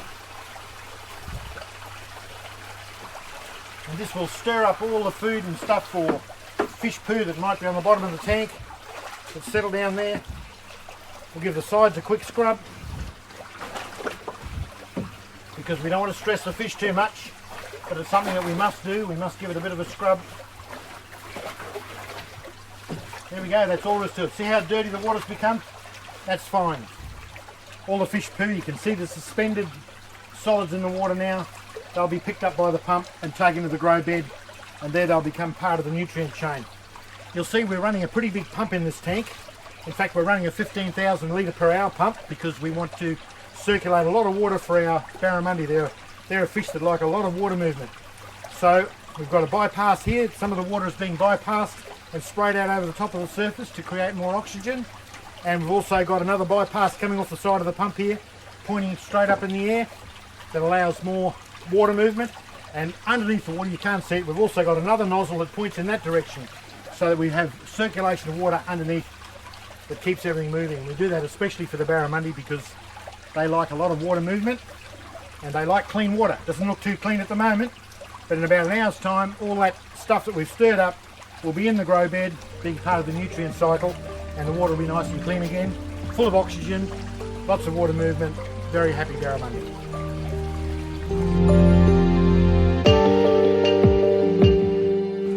I just want to show you some of the systems that we've used over a period of time that have evolved into our latest systems and why we changed what we were doing. We first started off with water control by the use of float switches. Now here's a typical float switch that we use in our systems, and just the way they work was the float switch would be tethered in the tank, say about here, and when the water filled up, the float switch would get to a point, and this is called a tank empty float switch, and when it get to a certain point it would switch on, pump the tank down. When it got to a certain level it would switch off and then the water would fill up again. We found that to be very problematic though, because the tethering point was very critical. To get the right swing on the thing was very critical. Then that could be upset by the development of algae on it, for example. We would find that it would change and then the thing wouldn't switch on or it wouldn't switch off. And there were many occasions we had flooding of the fish tank and loss of water, and sometimes the opposite would happen. It would get to the bottom and it wouldn't switch off, and then it would pump the entire tank dry. So we were getting tired of those kind of incidents happening. So we switched from that and we went then to timers. And here's quite an elaborate timer. This is a beautiful timer that comes out of the USA, which you can time the exact length of time that the pump is going to run for. For example, in our grow beds, we discovered in our big system that it took exactly 7 minutes and 20 seconds, believe it or not, to fill the grow beds to the precise point we wanted to fill them to. So this timer worked beautifully for that. But we had a supply problem with these timers, and we found that they didn't work too well in the high humidity conditions. So once again, we had failures happening. It would pump for too long, pump our fish tank out when it shouldn't have, or on another occasion, just simply didn't switch back on again, and that was a problem as well. So we decided we had to move away from timers. it was another possible fail point. And our quest has been to try and eliminate fail points in our systems. Now, I'm not saying you can't build a system by using timers or by using float switches. You can. We had systems running for months like that. But in our quest to eliminate fail points, we decided we'd move on from that to something better. We then, in conjunction with the timer, we were using a drain system in our beds, which is just what we call fast fill, slow drain system. And this, if you can imagine, is at the bottom of the bed. And we had this upright in there that just sits in there nice and neatly with a 10mm hole drilled in the bottom. And this was protected from the gravel by a shroud, which was on like so, if you can imagine that, sitting in the grow bed. And that keeps the gravel away. What would happen with the timer, it would pump until it filled up to the top, and then the timer would switch the flow off, and then the water would slowly drain out of this hole down at the bottom, back to a sump or back to the fish tank, depending on how you system. That system works quite well actually, except for the weakness of the timer. If you can afford to buy a really high quality timer that is very reliable, that's a good way to do your grow beds. So remember, that's fast fill and very slow drain. But then we moved over to a system of what we call auto siphons. And here is the basis of it. This is the bottom, if you can imagine, that's the bottom of our grow bed. We've got our upstand, which is cut to the exact height that we need the water to fill to. And then over the top of that we have a bell, a simple chamber, which goes over the top, sits in the bottom. Over the top of that again, we have our shroud, which keeps the gravel away from our mechanism. And what happens is the water in our system, the pump runs continuously, non-stop, 24 hours a day, 7 days a week. That allows us to use a smaller capacity pump, and we fill, not fast but not slow either, until the water gets up to the top. As it commences to run over the top and down the upstand, a suction is formed because we have the bell housing on top, and a siphon commences. It then rapidly draws the water out of the grow bed and discharges it out the bottom back to our sump. And when it gets to the bottom, air is sucked in through these holes and it breaks the siphon and the cycle starts all over again. We found auto siphons to be the most reliable system yet. There are still some problems though with auto siphons I should caution you about, and that is the flow into them has to be correct. So each one has to be regulated with a small cap. If the flow comes in too fast, the auto siphon will start, but it will not want to stop. If the flow comes in too slowly, it won't want to start. It will just fill to the top, and there's not enough flow going over the top down into the outlet to create a suction and start. So you'll have a grow bed that's full of water and is dribbling out of the bottom and nothing happening. So you have to regulate it with a tap. Now you say that's not too hard, and it isn't really, but where it can go wrong is that over a period of time in the delivery pipe, you can get biomass building up inside the delivery pipe, which starts to restrict the flow of water. And instead of getting 500 litres of an hour coming in, you're down to 450, then 400 litres, and all of a sudden you'll find that the auto siphon's not working properly again. You think, my goodness, what's wrong? So people go and they start fiddling with the auto siphon. They think, oh, maybe I've got to cut this off. Maybe I've got to make it longer. When the problem is simply attach a garden hose with some pressure and flush out the line, everything will return to normal. And that's why we use these beautiful little fast connectors on our systems.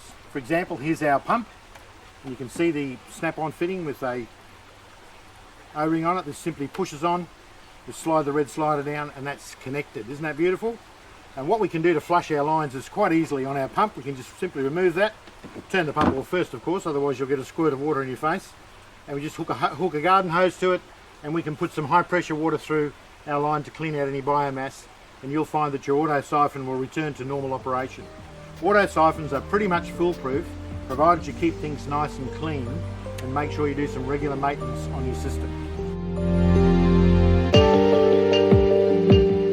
The setup of the auto siphon is really very simple, and if your auto siphon stops working, for example, if it is either starting and won't stop or stopping and won't start, then the problem is not solved by fiddling around with the auto siphon itself. It's almost always something to do with the pipework external to it. Here's another little addition we've put on the auto siphon, and that is a breather pipe. So if you can imagine this, here's our delivery pipe that is taking the water back to our fish tank. Here is the auto siphon with the bell over it. Inside our grow bed is here. If you can imagine it here, this is outside our grow bed. What will happen here, that when the auto siphon starts, the water will flow down away to our fish tank or to our gathering sump. And when it gets towards the end, particularly if you have a long run here, the auto siphon needs to suck some air back into the line in order to break. So that's why we've put this additional breather on the end here, which will allow that to happen. That's an important thing, to make sure that air can get back into the line. Some people try and set up their auto siphon and they wind up with this delivery pipe running uphill. Now, it might only be uphill by a few millimetres, but if it's running uphill, your auto siphon just simply will not stop. It just simply won't. And we've seen customers who've set up their own business, their own systems, and through having that running uphill, it just simply won't work. They blame the auto siphon. It's not the auto siphon's fault. Water, incidentally, won't run uphill. Some fact that a lot of people overlook. So long as that's running slightly downhill and there's no up and downs in it, the auto siphon will work each and every time, flawlessly.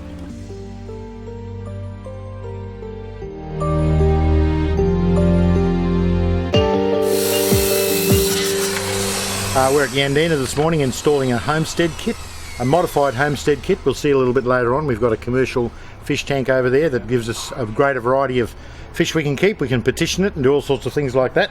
But first of all, I want to show you the sumps we're putting in at the moment. We're fitting up the sumps. You can see them here.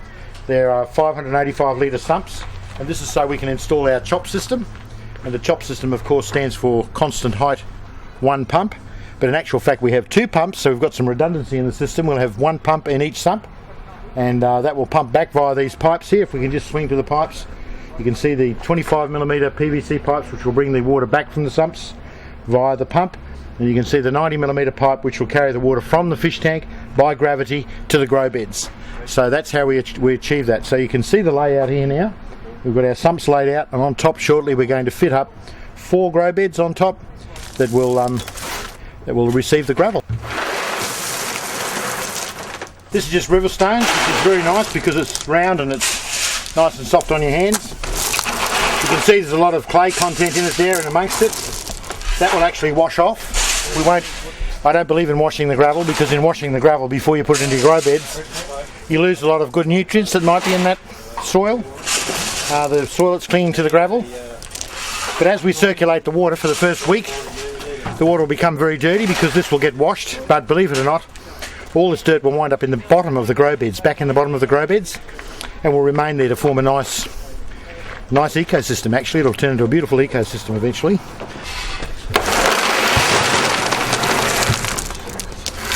Why do we use the chop system?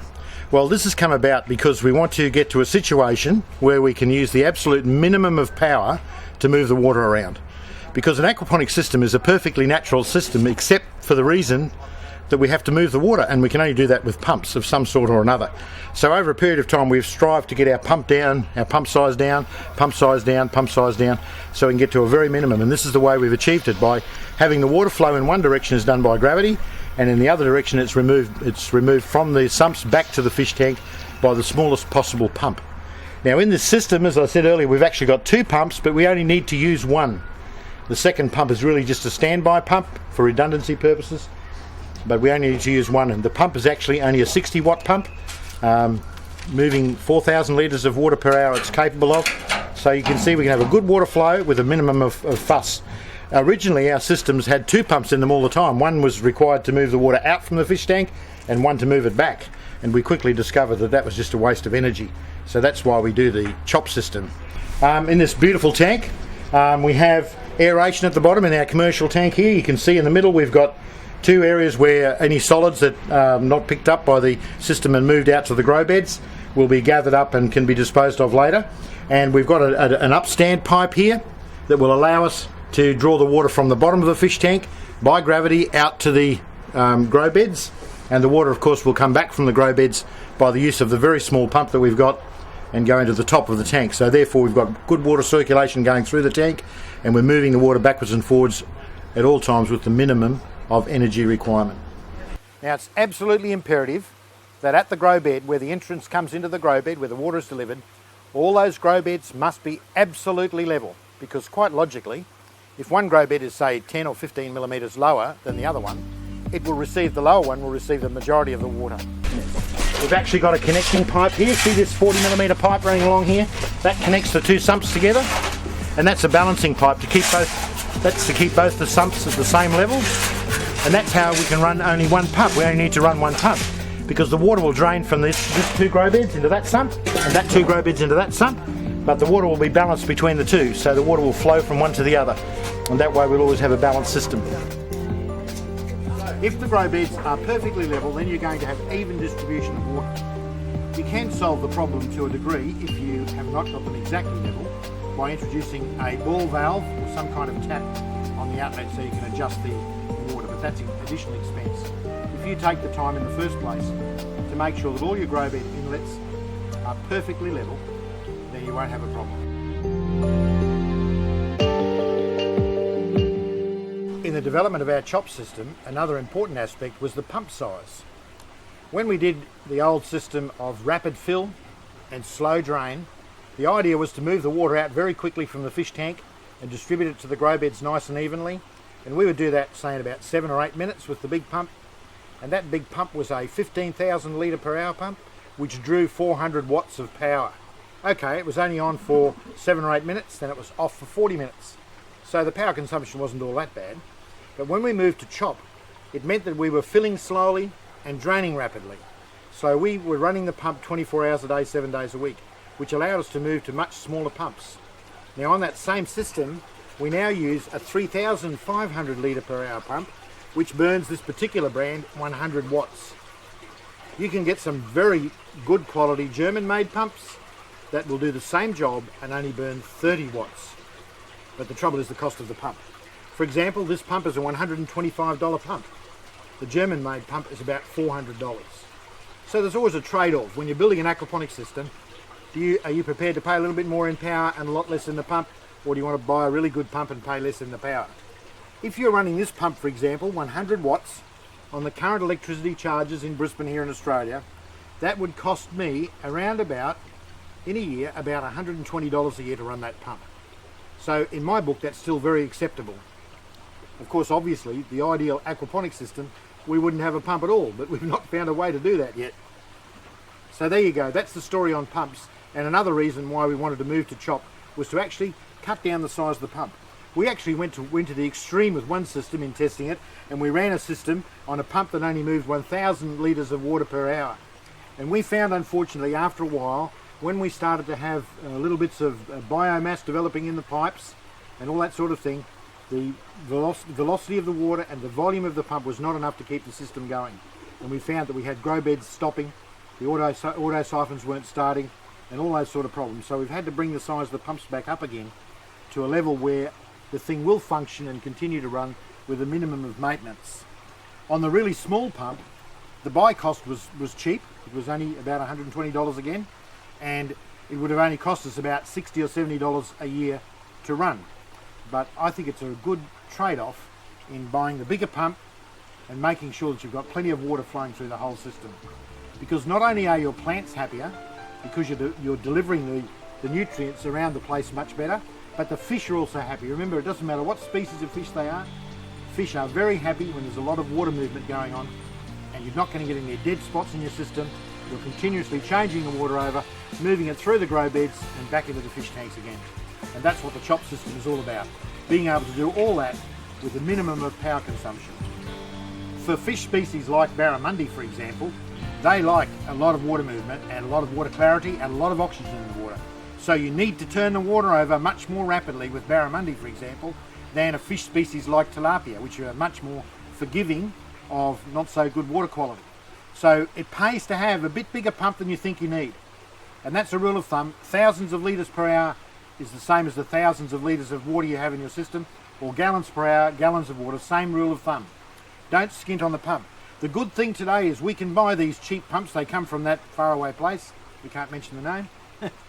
But what we do now with all our customers is we send them 2 pumps. So they've got one on standby for a backup pump in case something goes wrong with the first pump. By the way, we find this brand of pump, we've got clients who've been operating now for 18 months, not a problem. They operate beautifully, very reliable. But once again, they are a mechanical device, so any mechanical device is subject to failure.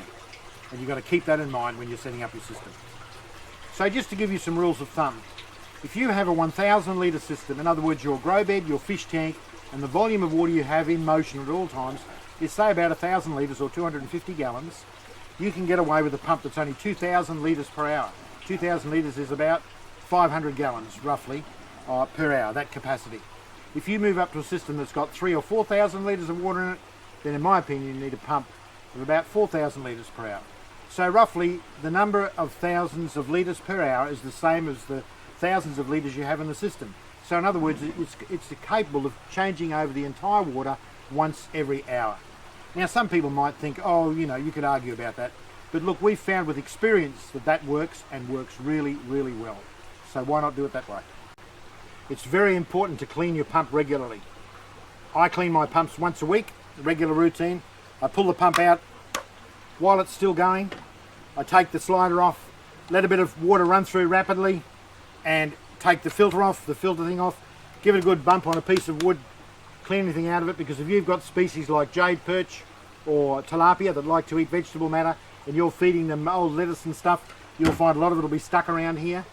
You can wind up with problems with your filter completely blocked, your pump grinding away, not moving any water, and someone rings me up and they say, my auto siphons aren't working.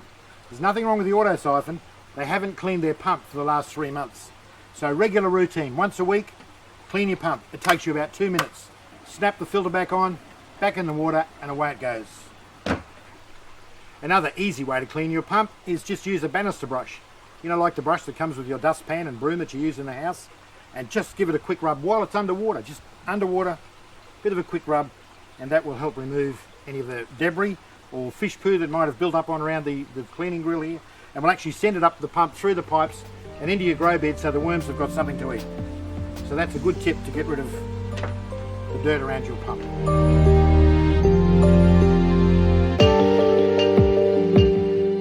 Here's our water coming back from our sump from the chop system. The water is being pumped back through here, and you see we've got it spraying to create a bit of a circular motion inside the tank. This bubble of air you can see coming up, that's a big aerator we've got with a big, huge air disc down the bottom to provide lots and lots of oxygen into the water. And here is the second water inlet.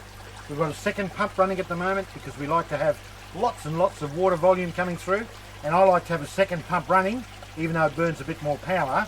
I like to have that running to make sure that the water is going to come back. If one pump fails in the middle of the night, I'm not worried, there's still another pump that in its own right is capable of bringing the water back. So that's what's happening, 2 lots of water coming back, lots and lots of aeration, the fish love that. And here's where the water goes out by gravity back to the grow bed. So I'll just pull this out. You can see the water there flowing freely back, and that amount of water that flows out is equal to the amount of water that flows in, and it must be if you think about it. Some people get worried and they think, oh my goodness, if we pump that water back, what's to stop it from overflowing? Well, obviously we must have a pipe that's big enough to carry the water, because this is only running by gravity. So we've used a 90mm pipe, or a 3 7/8 inch pipe, I think it would be in Imperial, to carry the water about. And we've got this, we've made up this upstand which forces the water to come up from the bottom of the tank and out. We've got a small hole in here so it doesn't form a siphon and suck our tank dry. And when that's in place, we know we're bringing water in from the sumps into the top of the tank. It's circulating around, and the water must come out from the bottom of the tank up through this outlet and flow back to our grow beds. In the grow bed will fill by gravity. The auto siphon will start when the bed is full. It will empty the water into the sump below, and the pump in the sump will pick the water up and bring it back into the fish tank. So we have a complete cycle going on. If something happens, and this is the beauty of the chop system, if something happens that the pumps all stop, let's say the power goes off or some terrible thing happens, it's just simply going to stop. That's all will happen. The water in the fish tank will remain at exactly the same level, and the fish are safe until we can come down.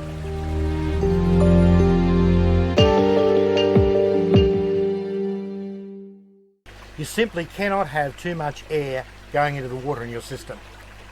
Most fish kills in home aquaponic systems are caused by some failure in aeration in the system, and that can be caused by the pump stopping, no water circulation, your aeration system failing, all sorts of reasons. So don't be afraid to add more air than you think is necessary. You see in this big tank with our water coming in from the sump, The action of the water splashing on the surface, that adds oxygen to the water. The action of our big disc aerator in this big system is just a wonderful thing to add oxygen to our water. It's really important for your fish, for their health and their happiness, to have good water circulation in your tanks. Some people will say to you that's why you should have round tanks, and there is some truth in that. But if you have rectangular tanks, you just need to make sure that you've got plenty of water movement. And you can see we do it here in the first place by bringing our water into the system and causing a current to be formed by that. If you've got a fish like barramundi, for example, that particularly like water current, then I'd go to the extreme of putting another pump down inside the tank somewhere to move water around inside and make sure there's plenty of water movement. And that is why, personally, for backup systems, I prefer using a pump as a backup system rather than just an aerator, because the pump moves water. And it's very important to keep water moving all the time. That way you eliminate any dead spots. When you're adding oxygen to the system by the water coming into the tank, you want to make sure that that water that's fresh with fresh oxygen in it is moved right around in the tank, everywhere, distributed evenly so the fish can all gain a benefit from it. You don't want any stagnant areas in your tank. So water movement is of paramount importance to the health and happiness of your fish. Aeration, how does it take place? Oxygen and carbon dioxide exchange at the surface of the water. Oxygen is added at the surface and carbon dioxide comes out. So this is why we have a bubbler, because while we're producing these thousands and thousands of little bubbles that are coming up through the water, they're travelling up through the water. So if you can imagine each bubble a little globe in itself, inside is air and outside is water covering the entire surface. So you've got a big surface area for this oxygen to go out from the air and the carbon dioxide to travel in to the airspace and be taken out to the atmosphere. So if you can get a myriad of bubbles like we've got here, see this terrific big bubbler going on, pumping litre upon litre of air into the system and travelling up through the column of water. As it travels up, these thousands of little bubbles exchange the oxygen and the carbon dioxide. And so you're giving your fish beautiful maximum dissolved oxygen in the water.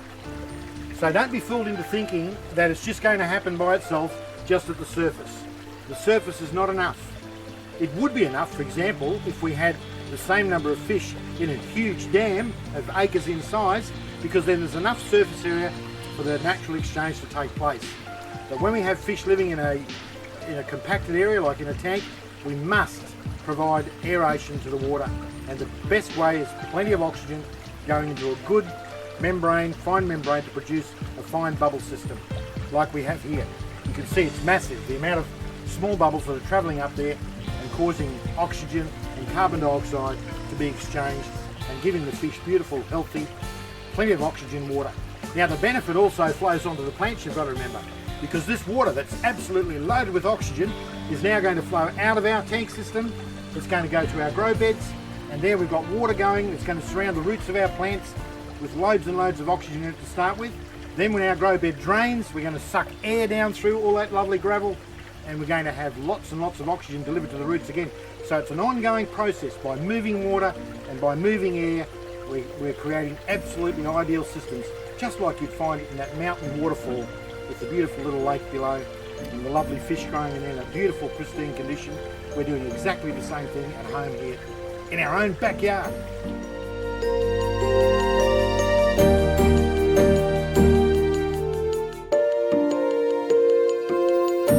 This is just the beginning of your aquaponics journey. Isn't it fantastic? Look what we've learned here today. We now know even more about growing really great vegetables, fruits and fish to feed our family in a great way. We're all learning, we're all on this path together. I want to encourage you to come to our website, aquaponics.net.au, and join our forum and be part of the learning experience as we all travel down this aquaponics road together. It's just the beginning. This wonderful, organic, natural, harmonious system that I believe is the way of the future to feed the world. Come and join me.